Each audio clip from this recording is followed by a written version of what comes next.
So, I've recently been playing Frostpunk. It's a pretty fun city builder. I particularly enjoy the puzzle of having to build around the zone of heat, having to balance the need to provide more and more warmth with the necessity of gathering resources and expanding to meet the draconic coal consumption quotas.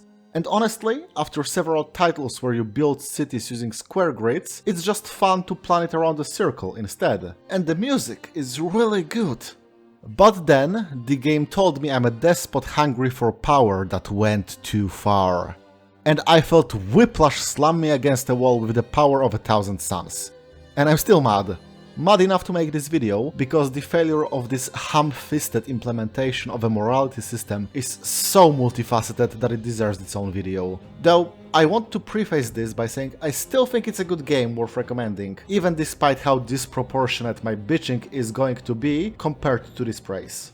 Let's get the obvious thing out of the way first, the thorn that everyone and their mom already pointed out. The morality in the game is a scale of binary good boy points and bad boy points, with a hidden threshold of what warrants going too far. We can all recognize this is simplistic and infantile, nobody here is 5.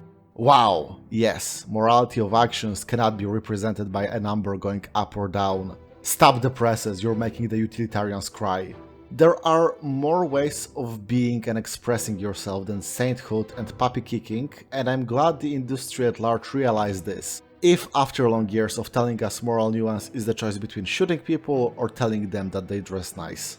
But even saying that such a simple scale is reductive is, in itself, quite ironically, reductive as all hell.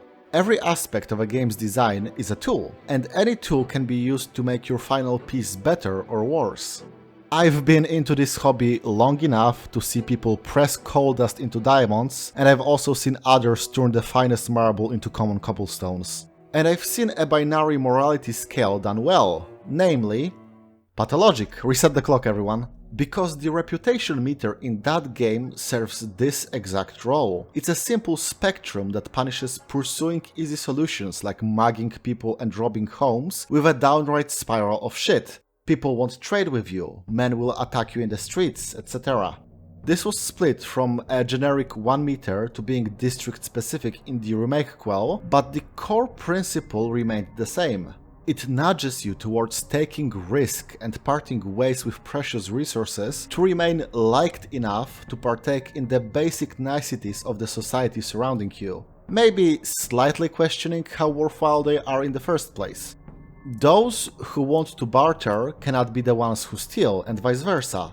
It's a simple thing, but it does its job and is always there, relevant to your moment-to-moment gameplay.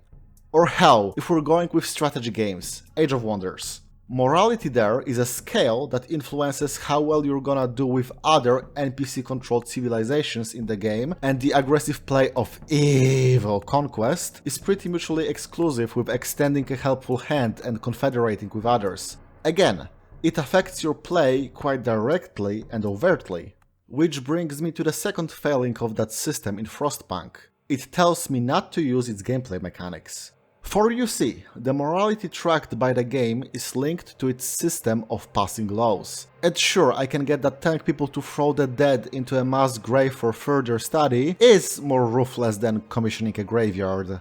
But, at some point, dissent sparks up and you need to choose what glue to use to keep your society together. Public order or faith.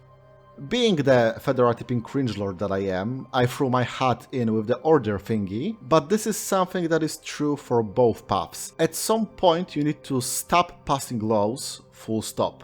It doesn't matter that your goopy gamer brain says a thing that has been crucial up until now went off its cooldown. The path that starts with making soup kitchen has public self-flagellation 2 steps down and no alternatives to it. And I found it particularly funny that my point of no return was building a propaganda center.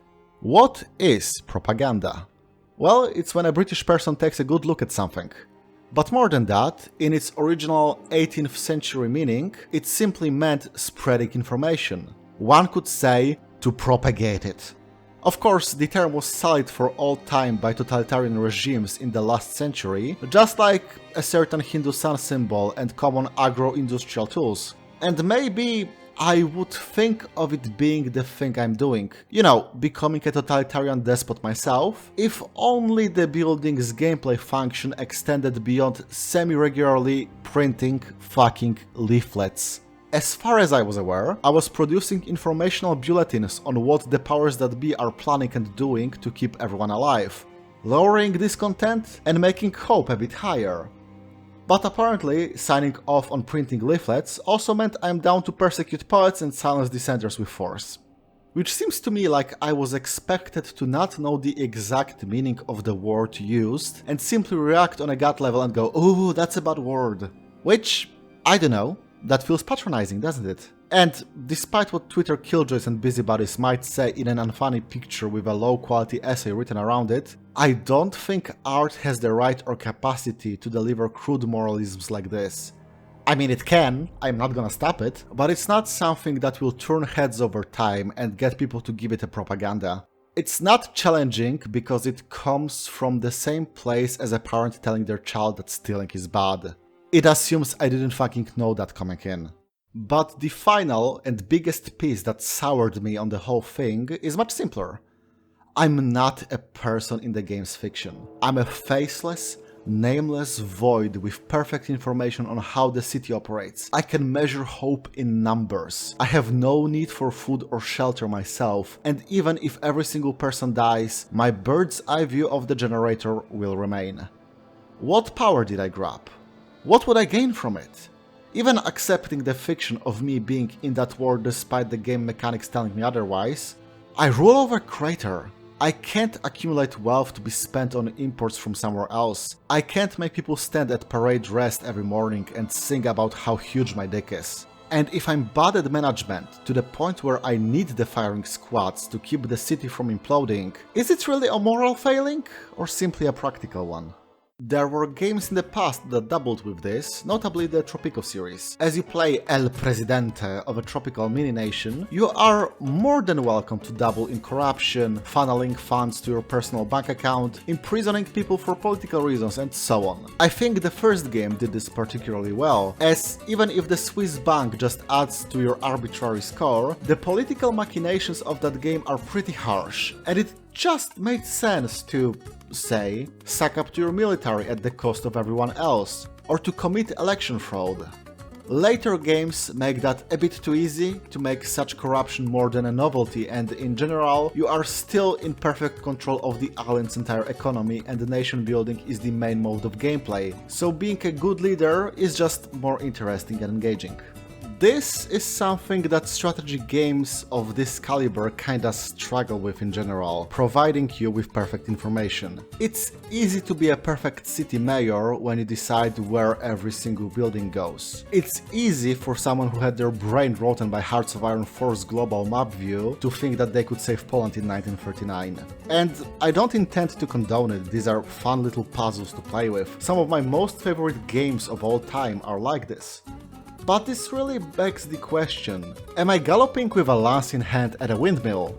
Can tough decisions be portrayed in a strategy game at all? Or am I just getting mad at a game studio that dared to attempt something novel and thought-provoking in a genre built around optimization?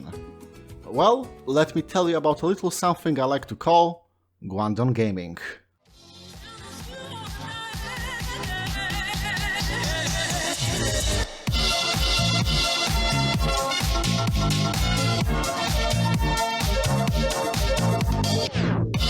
Okay, so there's this mod for Hearts of Iron 4 called The New Order.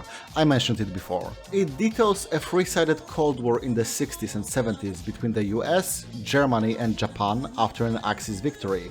But for our purposes, we only need to care about one playable nation introduced in a patch at the start of 2023, Guangdong, a province carved out of China by Imperial Japan, serving as an economic playground for their corporate elites. Located in the Pearl River Delta with cities such as Hong Kong and Macau in its borders, calling it an experiment of a nation would be giving it scientific gravitas it certainly does not deserve, being a crime-ridden, racially segregated sweatshop with only one power keeping everything in check: bribery. And it is doomed to enter a death spiral as the year 1963 brings a crash on the Japanese stock market, pulling the rug from under all of the companies in Guangdong as they suddenly lose their financial backing. And in this chaos, you can aim to reform the country as Akio Morita, the CEO of Sony, to make it more than a sweatshop. A sustainable sweatshop that people want to work in rather than jump off rooftops. Here's a little breakdown of how that goes. Anything I do to even out the playing field between the native Chinese people and the Japanese elites sours the favor I have with my imperial overlords. However, I can even it out by bringing in profits. After all, this is the primary reason for Guangdong's existence. To make sure that the annual profit cycle provides a good quality, well-marketed product, I need to spend a bunch of my political power to provide QA testing and advertisement coverage.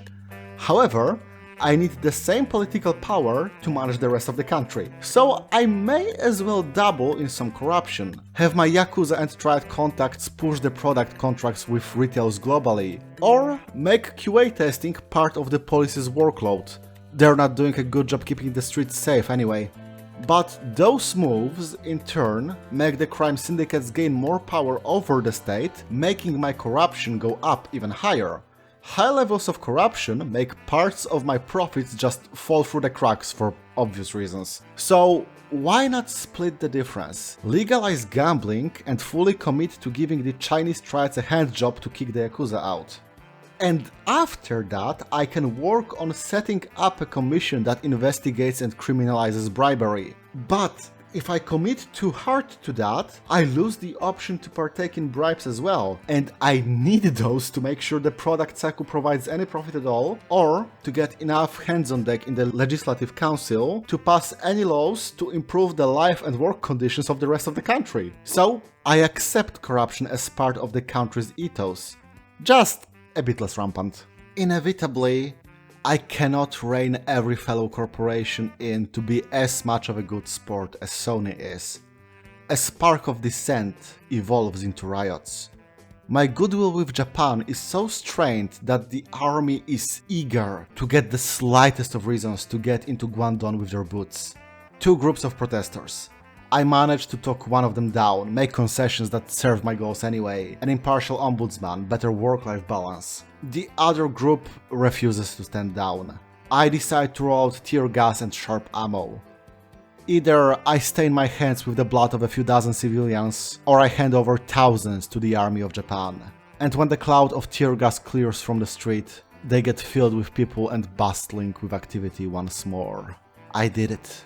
I built a corporate oligarchy that is now slightly paternalistic and a bit less of a nightmare to manage. I ignore the fact that my chauffeur almost ran over a child on our way to a corporate meeting. And don't get me started on all the weapon testing we did for Japan in their proxy wars across the globe. I hope you see the contrast between what I just described, the myriad of interlocking and mutually antagonistic systems I had to keep in check, the constant choice between swallowing arsenic and mercury, and... oh, was it bad to send children to the coal mines? Was it worse than having the last remnants of humanity freeze to death, perhaps? This is not a fully fair comparison. The New Order is very akin to a visual novel, with walls upon walls of text, and built on a pre-existing game, not to mention real-life history, if alternative one. Of course, I found it more narratively engaging when it prides itself upon its narrative. But honestly, it was the same for 11-bit Studios' previous title, This War of Mine. The first run was nerve-wracking and full of unknowns. All the subsequent ones were a moral and mechanical walk in the park because all the scenarios given turned out to have clear win conditions. And just like my teenage years spent in an attic apartment with my grandmother in Belgium, it involved rolling a whole lot of cigarettes. One of these games is a game mod made by a bunch of nerds that broke itself so badly I had to use console commands to trigger events to actually finish the plotline I started.